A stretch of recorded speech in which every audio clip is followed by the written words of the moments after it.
Вітаю! Час новин на АТР, в ефірі «Заман». Найактуальніші події Криму, України та світу у нашому випуску. У Коктебелі через тиждень після смерті мера за хабар у розмірі $4000 затримали його послідовника. Виконуючого обов'язки голови адміністрації Коктебеля Сергія Падюкова затримали разом із його помічником.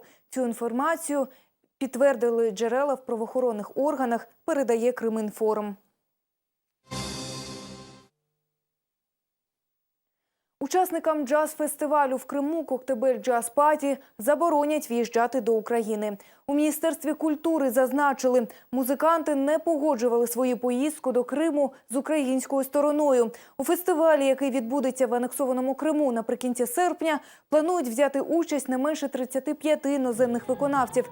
Серед них заслужений артист України Енвер Ізмайлов. З ним і з представниками Міністерства культури України намагаються зв'язатися наші кореспонденти. У наступних випусках «Заман» ми розповімо про деталі в'їзного табу. Президент Росії Владимир Путін дивується, чому 1,6 мільярдів рублів, виділених з федерального бюджету на розвиток культури в Криму цього року, досі не дійшли до півострова. Це з'ясувалося під час засідання президії Держради з туризму у Ялті. Я просил правительство отдельно предусмотреть средства на развитие учреждений культуры в Крыму. И средства, я знаю, выделяются, как они используются.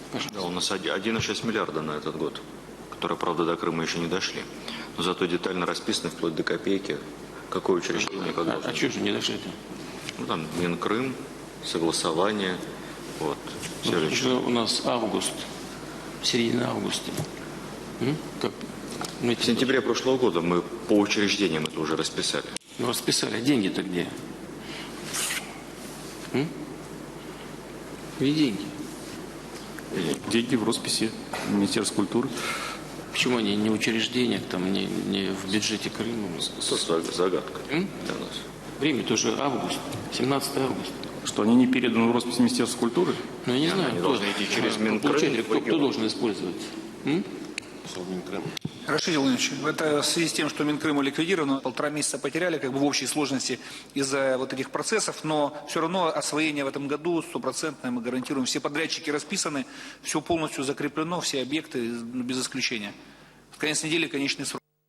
Крім того, Владимир Путін заявив, що в Криму є бажаючі дестабілізувати ситуацію. Вони використовують кримсько-татарську тематику і хочуть реалізувати свої політичні амбіції та отримати іноземні гранти, як борці за права. Також президент Росії закликав кримських татар не вимагати особливого статусу на анексованому Росією Кримському півострові. Кримсько-татарські проблеми використовуються лише як інструмент досягнення особистих амбіцій, цитують Путіна у ЗМІ. А представники національних громадських об'єднань Криму вручили Владимиру Путіну Алтын Бешек – золоту колиску. За легендою, власник цієї колиски буде володіти світом, зокрема і Кримом.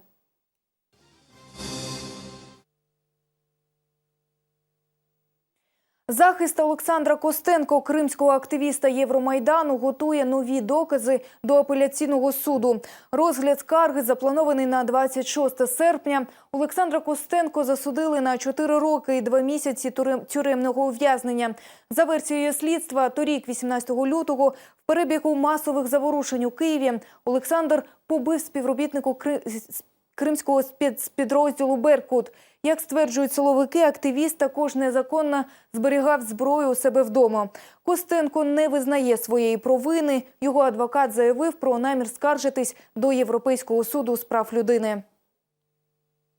Когда проводили осмотр квартиры Костенко, в которой проживали Костенко, и в ходе этого осмотра якобы был найден ствол. Соответственно, Костенко была вменена статья «Хранение деталей оружия», 222 часть 1, и по этой статье он получил, соответственно, основную часть срока наказания, получил 4 года. У Києві відкрився будинок вільних людей для переселенців та бійців АТО. Він об'єднав громадські організації «Кримсос», «Востоксос», «Новий Донбас» і Центр зайнятості вільних людей. Тепер переселенці можуть в одній будівлі отримувати юридичні консультації, радитися з фахівцями у питаннях пошуку роботи. Керівники громадських організацій певні, створення цього центру допоможе швидше вирішувати питання переселенців та заощаджити їхній час. Тот, кто приехал впервые, их интересуют вопросы обустройства. Это жилье, это трудоустройство, это обустройство детей в школу, в детские сады и так далее. Ну и мы знаем, что если есть люди, которые сталкиваются с проблемами, например, они выехали, не забрали с собой документы, либо у них сгорели документы, либо еще что-то случилось, то они обращаются за юридической помощью, каким образом восстановить помощь, каким образом получить статус, получить справку переселенца и так далее. Поэтому здесь очень разные виды помощи.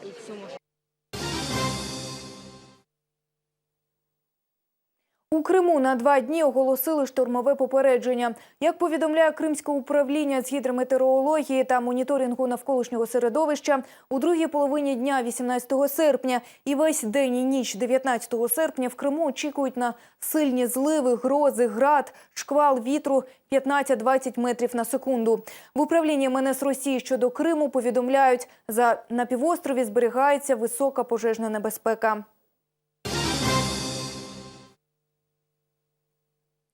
Співробітники російської адміністрації, кримського парламенту та уряду – найчастіші порушники правил дорожнього руху. Такі результати показав моніторинг порушень правил ПДР, що провели кримські громадські діячі. Деталі в сюжеті. Грудня 2014 року проєкт «Стопхам» провів близько 35 рейдів. Спільно з автоінспекторами активісти склали близько 40 протоколів, в тому числі на співробітників російської адміністрації, кримського парламенту та уряду. Серед порушників значаться і представники МВС та Россільхознагляду. Також в рамках проєкту провели моніторинг пристебниць під час їзди. Результаты мониторинга нас шокировали. Из всех лиц, которых мы увидели, 69% были не пристегнуты. Из них 25% женщин, 44% мужчин. То есть женщины более адекватно относятся к правилам дорожного движения и к своей безопасности. Только 31% были пристегнуты. Кримські активісти спостерігали за постами ДАІ, перевіряли, чи пред'являють чиновники посвідчення, щоб уникнути покарання. То количество людей, которых мы зафиксировали за предъявлением удостоверения служебного, 75 из них являются сотрудниками Госсовета, депутатами, помощниками и так далее. 20% это сотрудники Совмина, 3% это сотрудники МВД и 2% это сотрудники федеральных органов. На даний момент керівники проєкту оголосили про початок нової акції «Здоров'я нації». Мы будем проводить рейды, мы будем бороться с наркоманией в нашем городе, в Крыму, в общем. Потому что, главное, для чего мы это делаем, это дети. То есть не хотелось бы, чтобы они росли и видели все это. «Стопхам» спільно з проєктом «Здоров'я нації» 22 серпня планують провести суботник на Сімферопольському водосховищі, а 1 вересня – антиалкогольний моніторинг в столичних нічних закладах. Ельмас Ібрамова, Ахмед Ахай, Заман, АТР. У Києві бійці спецпідрозділу «Альфа» затримала 5 росіян, причетних до міжнародної терористичної організації, передає Уніан. За даними прес-центру СБУ, один з них перебуває у розшуку за лінією Інтерполу. Торік його було затримано співробітниками однієї з європейських країн, але він втік з-під варти, вчинивши напад на охоронців. Як значиться у повідомленні, зловмисників вилучено пістолети, набої та бойову гранату. Стосовно затриманих розпочати кримінальне провадження, суд обрав для них запобіжний захід – утримання під вартою.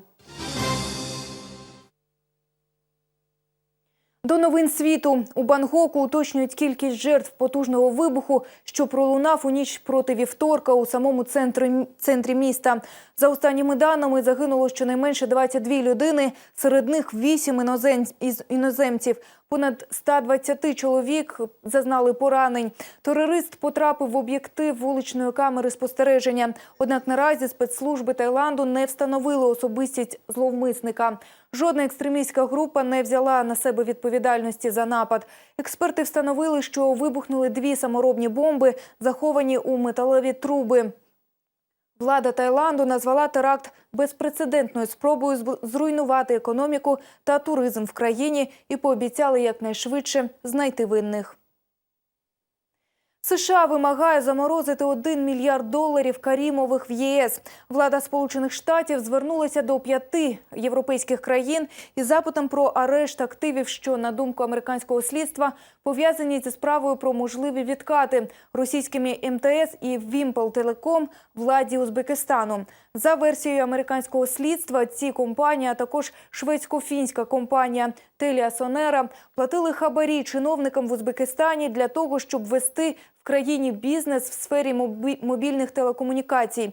ЗМІ припускають, що оператори через підставні фірми платили хабарі доньці президента Узбекистану Гульнарі Карімовій. Скандал з корупцією на телеком-ринку Узбекистану почався в 2012 році, коли відразу декілька ЗМІ виступили з інформацією про корупційні зв'язки TeliaSonera з держчиновниками в Білорусі, Казахстані, Азербайджані та Узбекистані. Путін є, їжі не треба. Мешканці Москви знову вийшли на акції протесту. Громадські активісти пікетували Манежну площадь в центрі столиці, передає Радіо Свобода. Виступили вони проти контрсанкцій президента Росії Владимира Путіна, проти заборони та знищення імпортних продуктів. Перехожі активно підтримували учасників акції. Мы хотим сообщить о том, что в стране больше 25 миллионов людей, которые живут за чертой бедности. В это время Путин сделал санкцию против своего народа и уничтожает еду. Очень хорошо реагируют на этот плакат прохожие, прямо очень бурно, я даже не ожидала. Если раньше все кидались и вырывали плакаты, то сегодня все улыбаются. Я не могу назвать это даже тоталитарным режимом полноценным. Это охлократический режим, это остаточные проявления каких-то функций государства. Каждый чиновник на своем месте, на любом уровне стремится достичь максимума своей некомпетентности. Страна идет одновременно к социальной, техногенной катастрофе, к структурной катастрофе. Надо искать друзей, а не врагов. А Путин ищет врагов постоянно. Одних, других, третьих. Так жить нельзя. Мистецтво добра. Під такою назвою в кримській столиці пройшла акція, організована Всеукраїнським благодійним фондом «Садака». Кримчани взяли участь у різноманітних майстер-класах, тим самим підтримали малозабезпечені родини з дітьми, яких треба зібрати до школи. Малювання на склі та воді ебру, пошиття ляльок, виготовлення декоративних свічок і багато іншого. На вихідних сімфропольці могли поєднати приємне з корисним, заплативши за участь у майстер-класі. Ріана проводить заняття з плетіння браслетів із силіконових гумок. Сама захопилася цим заняттям і з задоволенням навчає всіх бажаючих. Разные техники есть, бывают. Некоторые очень сложные, плетутся очень долго, некоторые очень легкие. Разные техники. Рисуешь схему, пишешь любую букву, если вы хотите. Если вы хотите, можете какой-то символ с именем, сердечки можем сделать вот такие бантики. Якщо браслетами прикрашають руку, то ось такими стеклами, поставивши їх в рамку, можна прикрасити інтер'єр будинку. Для малювання використовують туш і гуаш. Це абсолютно нескладне заняття і тому не треба вчитись у майстрів, говорить Наджіє. Для начала мы берем стекло, обводим пером рисунок, который мы предварительно распечатываем. И далее мы его разукрашиваем в технике, участник сам выбирает, какими цветами рисовать, но в основном по-богатому смотрится, когда такие орнаменты используются, разукрашиваются в технике витража. Тут же і майстер-клас пошиття м'яких іграшок від дизайнера Тоні Фінангер під назвою «Тільда». Щоб взяти участь в акції, Лейла Ашикова приїхала з села Октябрьське. Меня очень заинтересовала вот такая кукла Тильдочка. Во-первых, хочу сказать, насколько я в силу своей занятости рукоделием не сильно занимаюсь. Но вот пока шьешь вот эту куклу, это такие положительные эмоции, и сама она игрушка очень положительная. И самое главное, не требует столько каких-то специфических знаний. С ребенком можно прекрасно провести время. Поэтому я очень рада, что мы и оказываем помощь, еще и получаем вот такие позитивные игрушки. Учасники майстер-класами залишилися задоволені і хотіли б, щоб такі благодійні акції проводилися якомога частіше. Проходила случайно, увидела очень много деток у вас на территории, очень интересные мастер-классы проводятся. Грустно, что мало освещается это в средствах массовой информации. Наши детки сейчас интересуются в основном айфонами, айподами, и прикладное искусство им чуждо. Поэтому если бы было немножко больше информации о ваших благотворительных акциях, то вы бы смогли больше помочь нуждающимся деткам. Всього в акції брали участь 16 майстрів. Самое главное, что таким образом они помогают семьям, которые не могут позволить собрать своих детей и подготовить их в школу. Цього разу благодійна організація «Садака» зібрала 30 350 рублів. На ці гроші будуть куплені шкільні комплекти для дітей з 50 малозабезпечених сімей. В кінці серпня відбудеться ще одна акція під назвою «Портфель добра». Ельміра Богурчала, Асан Усманов, Заман, АТР. Центральний районний суд Сімферополя продовжив на місяць термін утримання під вартою для колишнього голови підприємства «Кримавтотранс» Владислава Грицака. Його підозрюють у зловживанні службовим становищем. Мова йде про безвідсоткову позику на 8,5 мільйонів рублів, який Грицак надав пов'язаній з ним компанії. Йому загрожує до 4 років позбавлення волі. «Кримавтотранс» – одне з підприємств, що захопила кримська самооборона під гаслом націоналізації. З того часу у її колишнього керівника почалися неприємності. За отримання безвідсоткової позики в розмірі 8,5 мільйонів рублів проти Грицака порушили кримінальну справу і посадили за грати. Сьогоднішній суд тривав 5 годин, і судді відмовилися відпускати його під підписку про невиїзд, начебто через загрозу втечі. Когда суд задал вопрос, почему вы не представили подтверждающие документы этим обстоятельствам, он ответил, что это мои личные доводы. Да? То есть он в этом убежден. То есть какие-то убедительные доказательства у него имеются, но представить он в суд их не может, потому что они реально и фактически отсутствуют. И когда суд начал выяснять эти обстоятельства и представить следователя, представить суду материал уголовного дела относительно заявленного ходатайства, он не смог, потому что он так сказал, материал уголовного дела, подтверждающий этому факты, отсутствует. Слідство вимагає, аби екс-керівник Кримавтотрансу визнав свою провину. Следователи нам были предложены предложение об изменении меры пресечения с заключения под стражу на даже подписку о невыезде. В этом случае Владислав Николаевич должен был признать свою вину и избирать особый порядок. Владислав Николаевич считает себя невиновным, защита аналогичным образом считает себя невиновным, поэтому признаваться в том, чего не совершали ради свободы, Владислав Николаевич не захотел. Адвокати збираються звернутися до Верховного суду Криму. А на Кримавтотрансі з'явилися нові кримінальні справи. Тимчасову адміністрацію підприємства, що очолила його після націоналізації, теж підозрюють у фінансових злочинах. Серед них екс-міністр транспорту російської адміністрації Криму Анатолій Цуркін. Наразі це все. Більше дивіться у «Замані» о 19:30. На все добре і нехай щастить.